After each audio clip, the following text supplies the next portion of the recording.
alaikum and welcome to this podcast recorded by Computer World Pakistan in collaboration with PSEB. Can you share your background and experience and how they have prepared you to lead PSEB? Sure. Assalamu alaikum. Thank you for having me here. My background is a little different than most of the people that you probably met before. I was born and grew up in Karachi for the first 19 years and then moved to the States. Lived there for 33 years and then decided to come back and do my part and decided to move back 6 weeks ago.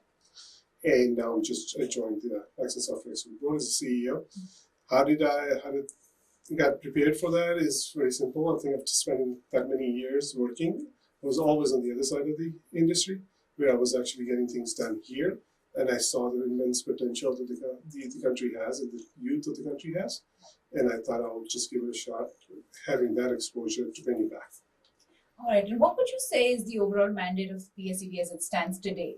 Very simple. There's only one agenda and one goal, and there's nothing else about it, is to increase the software exports to the country. And whatever we do, the tactics, strategies, all these different things, but there's only one alignment and one goal for the Software Export Board is to promote the IT exports to the country.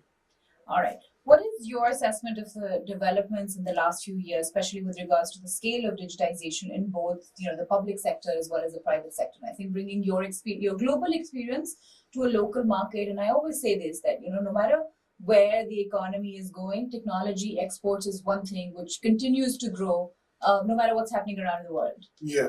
No, I think technology is something that is going to continue to grow no matter how the environment is. One of the fortunate things for Pakistan is Pakistan has an immense potential of these. I think his numbers can be debatable. Somewhere over 50 million youth that are out there, predominantly English speaking, very connected, technically savvy, has the potential to learn, but some raw talent. So I think there's a lot to be done here. I think there's also an opportunity for us, is to say, from globally, every country has its own opportunities and challenges, and Pakistan is not any different. You can talk about the challenges all day long, but I think what we need to focus is on the opportunities, and there's potential. There's a lot of success stories. I think there's pockets of excellence all over the country. I can name in the last 6 weeks, we've probably met so many enterprising entrepreneurs, especially young entrepreneurs, who are doing amazing things at the global level, but we just don't do a good job of storytelling them and just tell them and highlight that. I think once you start to do that, people start to believe that there is a real economy here. And so what would you say are your priorities for your tenure as managing director currently? One of the things that, we've seen in the last 6 weeks is a lot of industry engagement, for example. You talked about success stories, for example. How do you set those as your priorities as you lead it? Yeah, and I think as a CEO of Pakistan Software Export Board, my mandate, as I said, is very clear as to how to increase the IT exports. How you do it can be very different. For me, it's like literally 5 different things that you have to do. That's the framework that I've always used in my past career to do it here as a country level. In public, public area is a little bit different, but still the same framework applies. You need to figure out where's the demand coming from. So demand aggregation, demand consolidation, demand creation, opening the markets globally, locally, everywhere else. This is the demand. That's the key of it. But then once you create the demand, how you create the supply for it, and how you create a quality supply for it. I think we have enough supply. Do we have enough quality supply? And I think that's the focus of these. Just right from the top down, I think that has always been the focus. Is like, do we have enough supply, but also with the quality that it can be done and employable and ready to hit the ground. So demand is the first one, and then you match with the supply piece. Third, I call it operations, but it's a combination of a lot of different things. It's your ease of business and cost of business and operating and tax issues and remuneration, repatriation issues, all these stuff that goes around that facilitate the industry. It's something that is a huge plus to it, and I think that's something a lot of work has to be done on that side. And the fourth piece is I think we do a lot of work in infrastructure, and we have to continue to do that, and we're doing a lot of that work in the infrastructure space. Obviously, one of the things that we have to understand, we have a country of 240 million people, and it's very vast and dense and very well spread out, but also we have a huge dynamics of rural and urban. So the infrastructure, no matter how much you do, it just doesn't feel like we're doing enough. Yeah. And I think we're going to continue to do that. I think at some point we'll start to see it.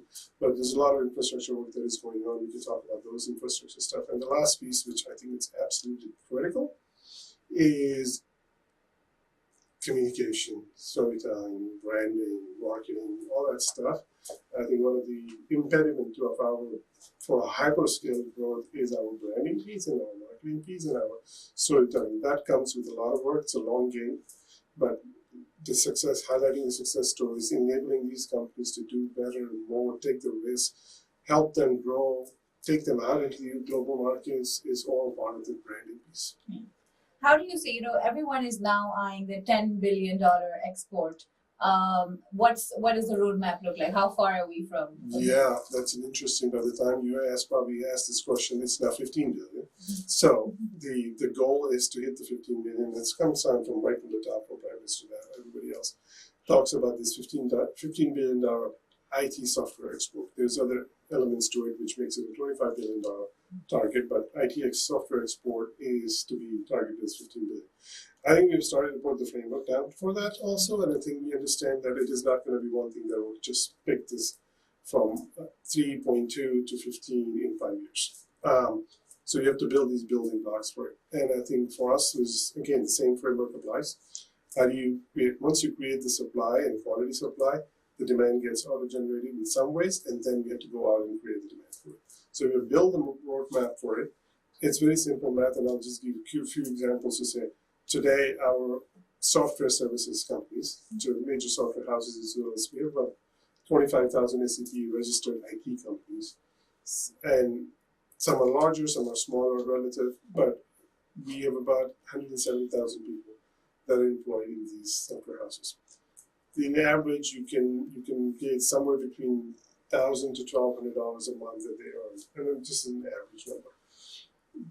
In order for us to go, we need to take this number from 170,000 to 350,000, and then we need to increase the productivity from this 1,000 to 1,500 to $1,700. That's just one bucket. Then you have BPO, then you have freelancers, then you have product companies that are doing very early stage, but we still have a lot to do on this one. These are the 4 or 5 pillars of us where we generate all these exports. Freelancers, software services, BPO, product services companies. And I think we have the plans, or rebuilding these plans for each one of them to say, what do we need to do to increase their demand, export, access, and then how do we build a quality supply for it? And then how do we make it easy for them? And then how do we tell the story? It's the same framework. Yeah. Can you elaborate on some of the initiatives that are undertaken by the PSEB to improve ease of doing business in Pakistan, right? Because that's something that consistently, and even when we look at global or regional examples, that's one way.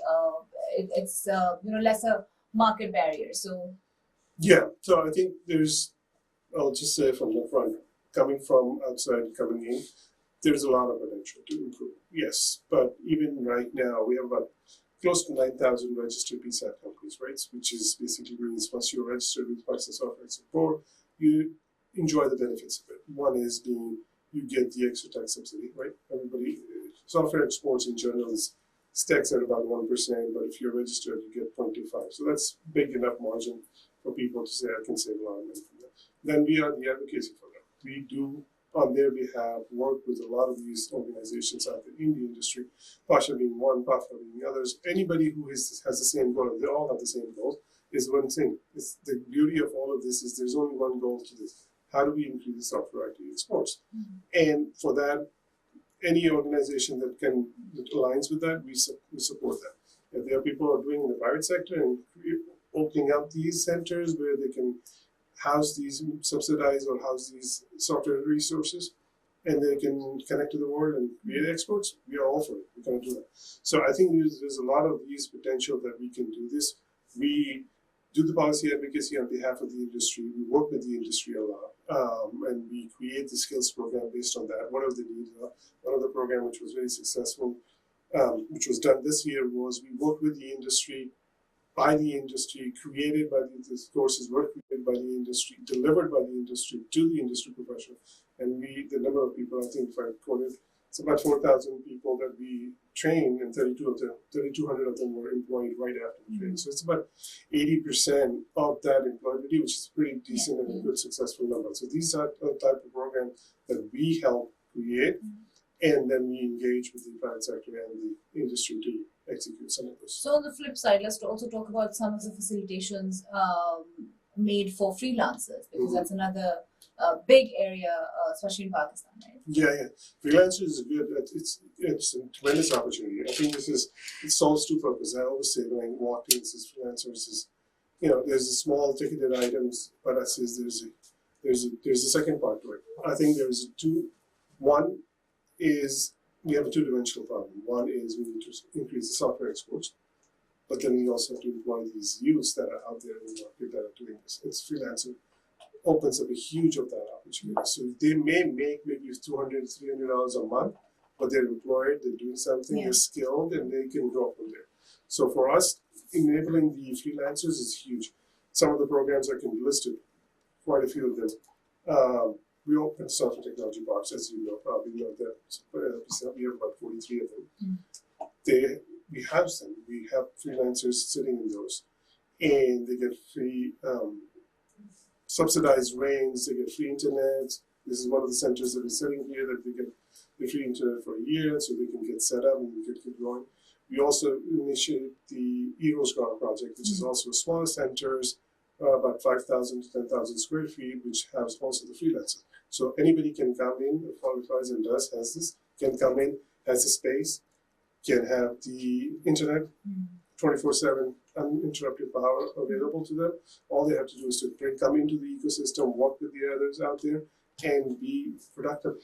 And we have a plan to open 250 Euroscar centers in the next 3 years. So that's going to take And how can PSEB facilitate access to capital for tech companies, and what partnerships have been already been established with any financial institutions, for example? Yeah, I think this is probably a very early stage, and I think we have not been able to do a lot of that work. I think one of the challenge, and I think coming from the global side, is it's a perspective that comes out, and we're very, very, very well behind on it. I think there are only 80 companies that are publicly listed. I think for an economy, for a country like this, which is doing over 3 billion numbers in officially numbers, I think there's probably numbers that are outside too. But in a million plus and 3 million, there's somewhere between 1 to 3 million people employed by this industry. One of the fastest growing in the industry, and has the highest trade surplus. I think this is very amazing, but we haven't been able to get into the capital markets yet. So I think there's probably going to be a focus in the next year where we're going to start to engage with these exchanges, SEPs, bigger institutions, to see how we can bring those. So once this is more for the established companies, so they can access to capital, and so they can grow and scale, and hopefully we'll bring the unicorns of the world into the Pakistan very soon. And what measures is PSEB taking to address the issue of human resource supply and skill development in the tech sector? You did briefly talk about skill development as a big thing, but it's not a challenge unique to Pakistan, where there's a supply and demand issue. I think world over, especially in emerging technologies, whether it's cybersecurity, whether it's artificial intelligence. What are we doing right now, and what can we do right now? There's a lot of focus. I think this is one thing that I say. I think we have too many people doing a lot of trainings in this case. I think, of course, the key is not that how much are we doing, it's like how well are we doing. If you look at the organization within the ministry, if you look at it, PSEB is one of the organizations. We did 110,000 training in the last 2 years or 3 years in just for the high-end training. Then you have Ignite, which is also part of the ministry, which has done probably 3 million training. But there are more online trainings and stuff like that. Then you have NAFTA, then you have provincial governments, and you have private sector. There's a lot of training that is going on. I think the key is, and this was the first thing that I did in my first meeting, first week. It was definitely the first week, and I'm sitting in the ministry and I'm listening to all of these conversations, and my team, and we were presenting, it's like, okay, this is what our plan is for the training for the next year. We're going to train another 50,000 people here and 20,000 here, and Ignite is going to train another 1 million people there. And I just looked at it and everybody was like, but it's not seeing the impact. And probably my first conversation, second day, I'm like, maybe we should look at it differently. I think we should just flip this whole thing, paradigm, to our KPI shouldn't be training. Our KPI should be employment. How many jobs are we creating? Doesn't matter how many people you train. For those trained resources. Yes, how many people you train doesn't matter to anybody. How many jobs got employed, because actually change the lives of the people as well as the increase And the then exports. there's a measure of. There is definitely a measure of it. So there are some programs that are going to go up to, as I said, one of the programs that was done in industry that has an 80% employment rate. Then we did the internship program. That was 72% employment. So anybody, we paid this stipend for the companies to hire the interns, and 72% of those interns were employed by the same company after the internship was over. So I think that creates the employment. So I'm not interested in 4,000, I'm interested in 3,200 because 3,200 were the ones that actually generated the employment. Yeah. So I think we need to look at these things a little different, upside down, not the training, but the employment. And I think that's now just been the focus of it. Like every time when we do these things, we will continue to train. I think if you look at it just from the ministry side, if you take all of it, high end, low end, specialized, online, they're in millions. I think the key is how many are actually going to get converted into real jobs. You also talked about branding and imaging Pakistan, right? And I think that's something that has been worked on in the last four years aggressively, but there's so much more that can be done. How does PSEB, plan to enhance Pakistan's brand and image globally, particularly in the tech industry? Yeah, I think that is probably, if you say that is probably going to be one of the most important as well as the most challenging part of it, right? As how do we brand Pakistan? I think we have made huge strides. Just to give you an example, I think we have been doing more outward marketing, more outward branding, more event management. Teams are very active. We do 17 events in a year, or global events in a year, that we go and participate. I was fortunate, before I joined, like 3 days before I was coming, when I was actually moving and coming here, and I stopped by in Dubai for the GITEX 2024. And I felt so good and so proud to walk into GITEX. And Pakistan pavilion was all over. It was right in the center stage. There was branding done right at the entrance to the stage, to the pavilion, to everywhere. Pakistan's name was all over the place.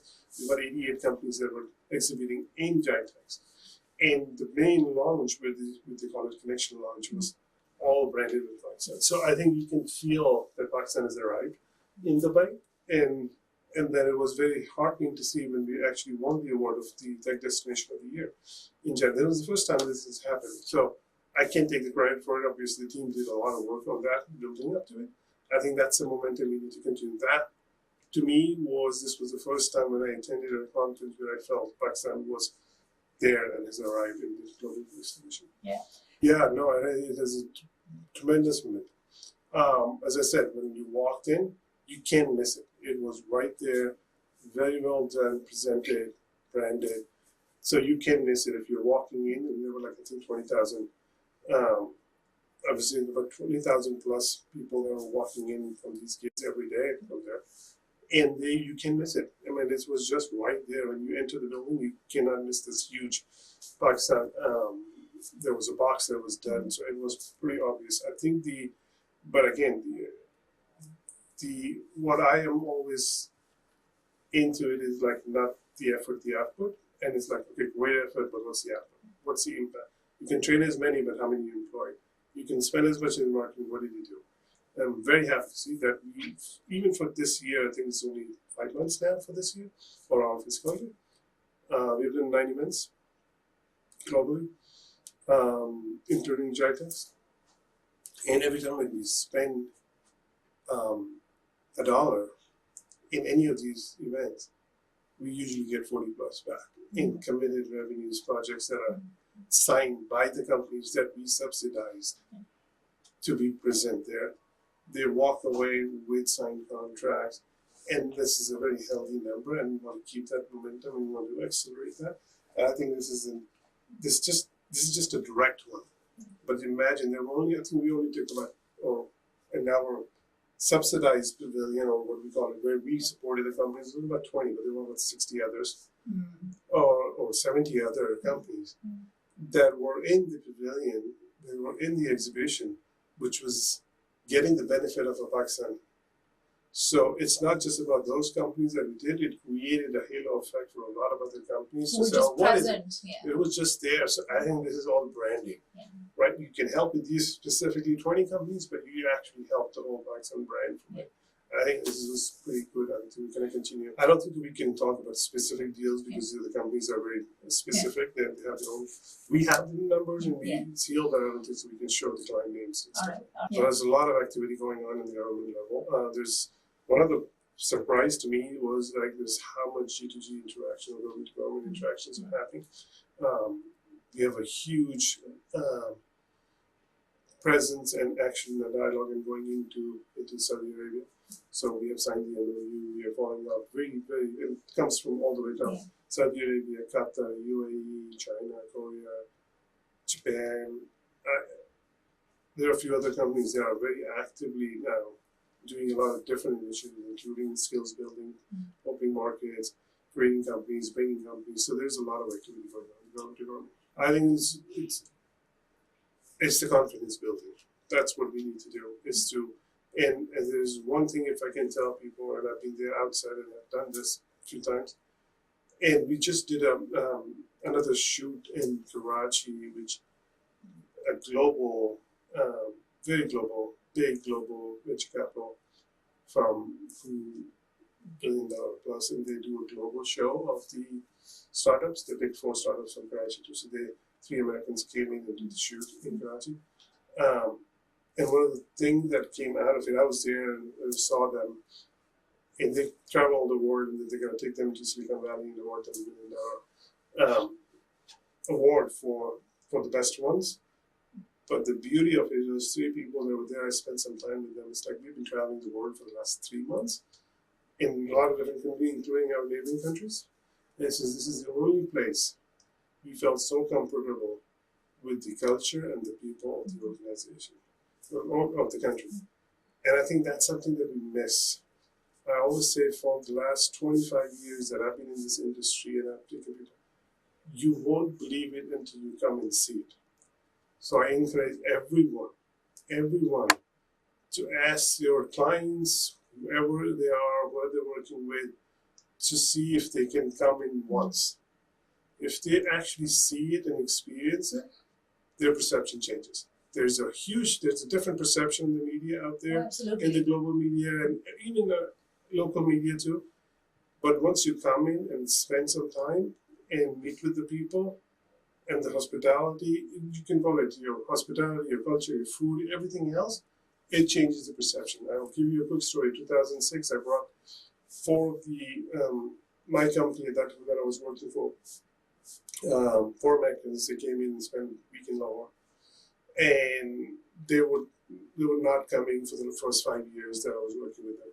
And then they finally decided, okay, let's go, and then we're going to spend. So we spent a week in Lahore, and totally changed. 15 years later, 2 of them are employed by a Pakistani company, and they work in Lahore 3 months a year. Wow. That what happens when you actually see it and feel it. So no, this is not as bad as people think it is. So you have to see it and experience it. I think as part of the strategy, we should continue. I will definitely gonna put that into my strategy to create how can we bring people in and experience it, because once they go back, they talk to 100 other people. Yeah. Huge kudos, and if I had to define Pakistan IT industry, and this is, I'm going to answer that in a way. And I was just thinking last 6 weeks, I've seen a lot of people, met a lot of people, and I knew the industry a little bit, but then actually seeing it and meeting the people and seeing the environment and everything else, I'll define the industry as one big trait that is you can't compare with us, is resilience. This industry is so resilient, no matter what happens, how many challenges, and we have our own set of challenges at the macro level. This thing, that policy, the continuity, all that stuff, but this industry is so resilient. We grew 25% last year also, right? We went from 2.6 to 3.2, and then we're going to hopefully grow more this year. We have a momentum this year also, so we're going to continue. Despite of everything that we can talk about, this industry is so resilient. The people are so resilient that they figure it out and keep moving forward. And I think that is credit to them. Yes, and I think we are doing a lot of these from marketing side of things or branding side of things. We're using that in a lot of things. I'll just give you one. We have all over the world. We have about 70-ish our council submissions we're engaging every one of them. And just using this as an anchor to say, explain to the diaspora, right? Because they are one big part of our business, our clients.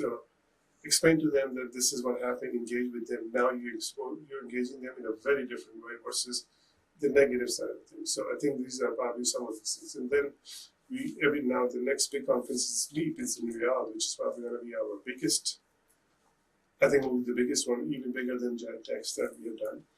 And you will see tech destination of the year splatter all over the place. So when you walk in, you don't have to feel, who are you? It's like we are the tech destination of the year. So at least we get through the step one faster. And every time we go engage with any of these foreign delegations, government to governments, events, clients, potential clients, industry meetups, our marketing media, everything is going to be everywhere. Yeah, I think there's going to be it's going to be a little different to who you ask and how do you ask.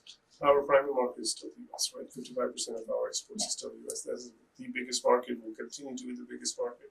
I don't think that's going to change. So we have a huge, although we say we have 55%, our exports is 55% in the US, we still take like a tiny fraction of that market.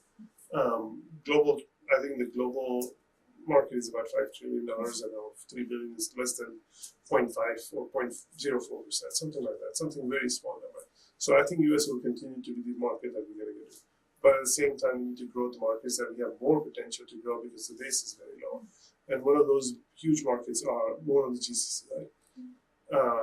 We're doing a lot of work with our friendly neighbors in Saudi Arabia, UAE, Qatar, even smaller countries like Oman. And these are very active conversations that are going on. We're doing a pitch program with Saudi Arabia right now, so we will bring a lot of these companies into Saudi, so we are signing all those. So I think GCC is a huge not untapped, it's an early market. So I think we have an opportunity to grow the base from here. US is going to continue to be the biggest market. We will continue to invest more on that. It's a very ultra competitive market, as we all know, but we still have a huge opportunity to bring more. And these things will happen. And then Europe is always going to continue to be a steady market for us. Yeah, I think that's important that we need to get these sustainable piece here. But just to get in, again, I think I'm just going to go back to the companies that we introduced to the global markets access, right?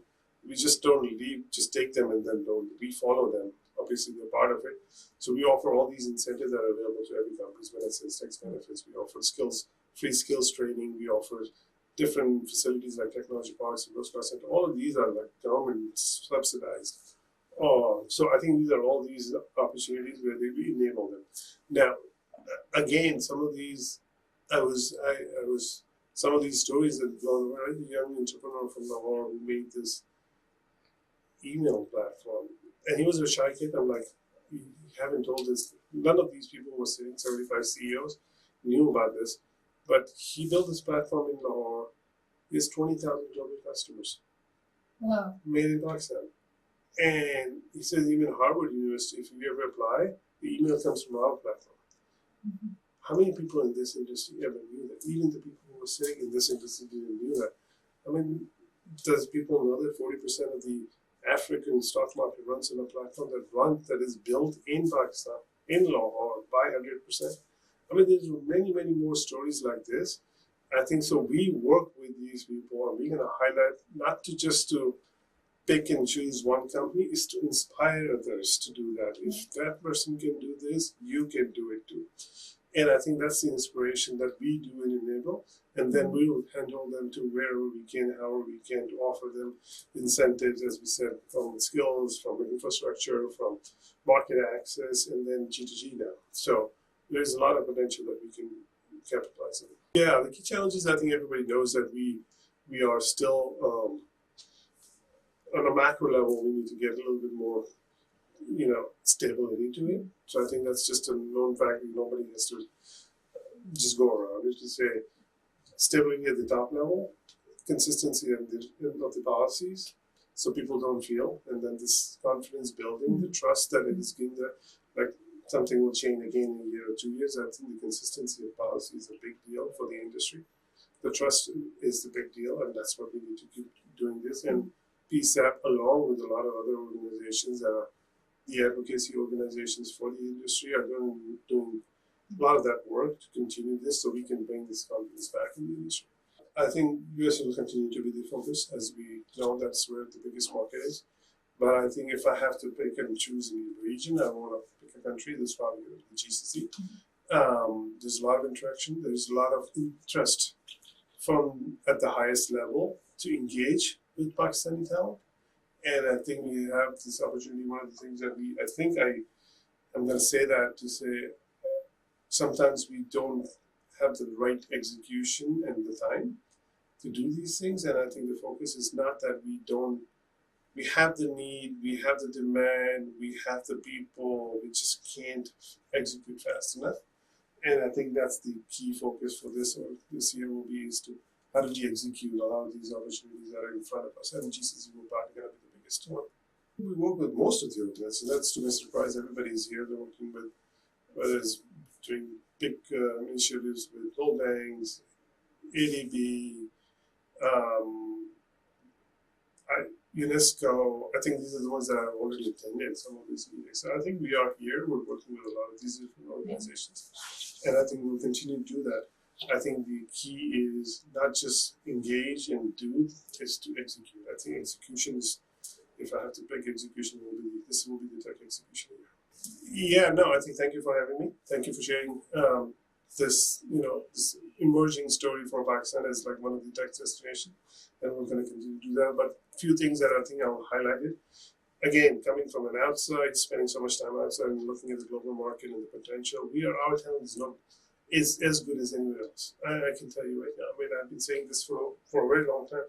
Our talent is as good as anybody else, but we are substantially valued better because our cost value is much better than most of you. I think you can tell 80 Khani says we're probably number 2 in the cost value. So our value is better. Even if you compare it with our neighbors out there, their attrition rates are outrageous. Our attrition rates are still very manageable. We're still in single double-digit attrition rate versus 40% plus. So we have this. We have a tremendous youth population. I think this bulge of 50 million people. I think it's hard. You can count on the number of your fingers of how many countries have that. So if you take all of this together, we're probably very uniquely positioned. There's probably, I can say, maybe 2 or 3 countries in the world that has this unique perspective. What we lack is this execution mindset and working through the challenges. Sometimes you get bogged down too much into every nitty-gritty details of the negatives of this, and I think we're going to continue to have this. Unfortunately, we have these issues at the macro level, but that's why I say resilience is the key here, and then we need to do this. My call to action to everybody in the industry, and especially the people who are thinking of starting or aspiring or youth or freelancers or BPOs or everybody else, is like, don't be scared, jump in, do it. I think you will be amazed to see there's 3 million people who are active in the industry. They're active because they're doing something and they're making themselves look good. So you can make a big name for yourself.